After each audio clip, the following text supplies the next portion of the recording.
The mood tracker is going to take us a number of different places. What the mood tracker is we take the fringes off your fan base, the most radical and the most pessimistic, and we ignore them for the purposes of the mood tracker. And we just try and gauge what the temperature is of the middle 80% of your fan base, the silent majority, as we like to call them.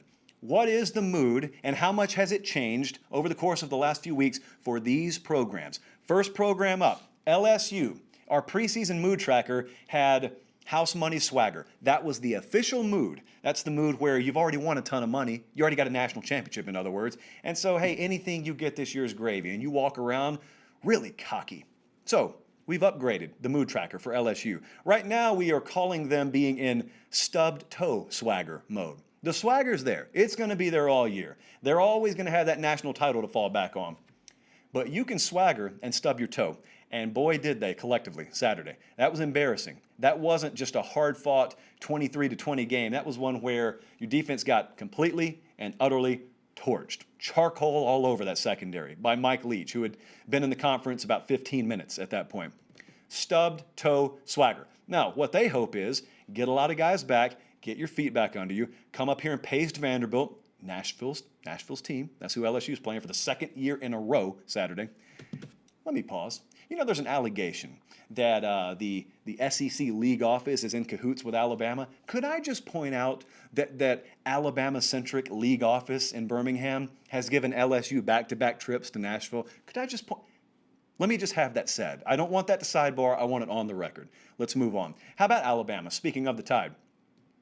I disagreed with a lot of you after this Missouri game in week 1. What's the mood tracker for Alabama? I wrote down categorical analyzation mode.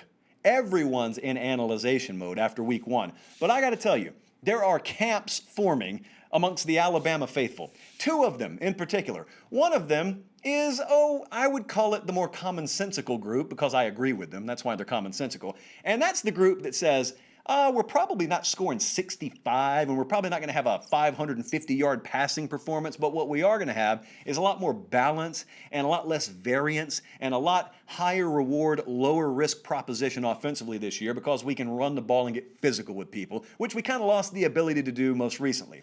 There's that crowd, which is more than pleased with what they saw in week 1 against Missouri.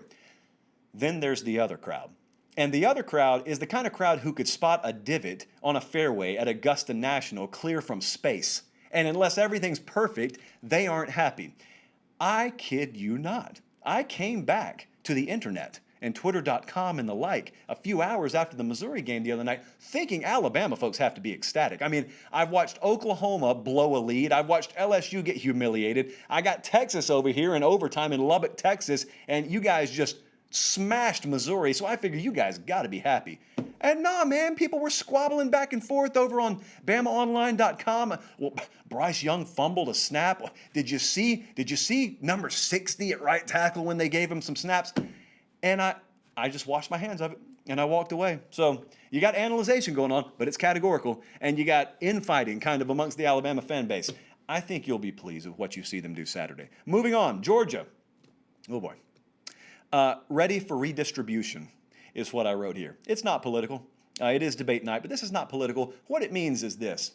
There were a number of years in recent history where I was down in Columbus, Georgia, and I'm 40 minutes, depending on how far and how fast you drive, to the east of Auburn, Alabama.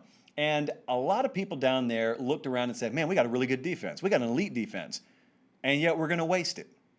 And now the same folks, well, not the same folks, different folks have the same attitude in Athens about their team. They're looking there and they're saying, well, we got 2 things here. We got a potentially historic defense, and then we got an offense we have no clue about.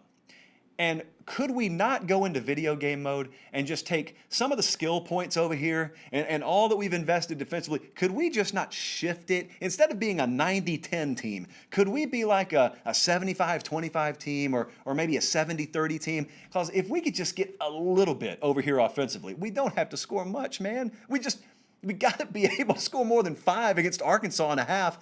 Is that too much to ask? We need to redistribute some of this on our talent roster, or else we're going to waste this defense. And if you think that way in Georgia, I do not blame you one bit. Let's move on to Oklahoma. You want to talk about someone in need of defense. There was a John Mayer song that came out a few years ago, Waiting on the World to Change, and that's exactly what the mood is that we have right now on the mood tracker for Oklahoma, waiting on the world to change. And by world, I of course mean defense, but not just defense anymore. They're unhappy even with their offense out there. Their offensive line put up about as much resistance to Kansas State as this thermos in my hand did Saturday. It was a very ugly thing to watch. And as I said, there were some irate fans in Norman, Oklahoma and the surrounding areas. And while I may be a guy sometimes who says you need to pump the brakes, you need to be a little more patient, I'm not saying that to Oklahoma folks. You got every right to be irate because, as I stated Sunday, and I will restate now, this is not the NFL. This is not professional sports in general. This is not a parity-driven model.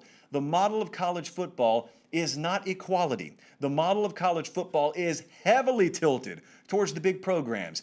And this guy, Lincoln Riley, and that OU behind him, that's one of the big boys. And everything's tilted towards them. And they should dominate teams like Kansas State. I don't say that disrespectfully to K-State. I say it as just an honest observer of the sport.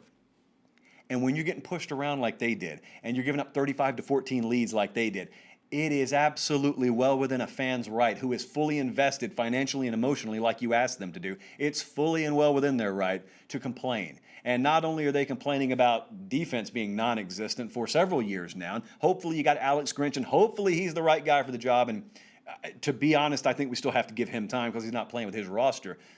But they got complaints about their offense.